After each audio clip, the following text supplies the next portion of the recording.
நீங்க பாத்தீங்கன்னா மணிப்பூர் கலவரத்தை பத்தி சொல்றாரு. மணிப்பூர்ல ஒரு மிகப்பெரிய கலவரம் நடந்து கொண்டிருக்கிறது. அங்க மக்கள் பாதிக்கப்பட்டிருக்காங்க. ஆனா அங்க வந்து மத்திய அரசு கண்டுக்காம இருக்கு. இத வந்து என்னன்னே அவங்க பார்க்காம இருக்காங்க. சரி அந்த அரசு தான் அப்படி இருக்கு அப்படின்னு பார்த்தா, இங்க ஒரு அரசு இருக்கு.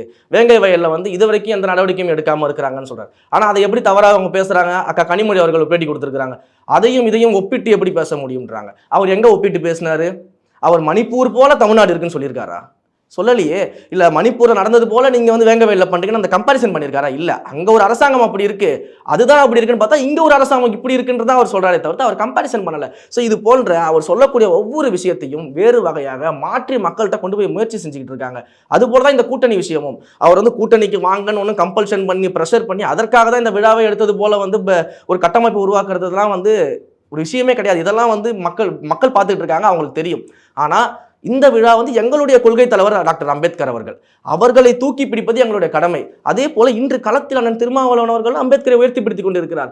அவர் அந்த புத்தக வெளியீட்டிற்கு வந்திருந்தால் அது ஒரு மிகப்பெரிய விழாவாக இளைஞர்கள் மத்தியில் அம்பேத்கரை இன்னும் வீரியமாக கொண்டு போய் சேர்க்கிறதுக்கு உதவும் அப்படின்ற எண்ண ஓட்டம் தானே தவிர்த்து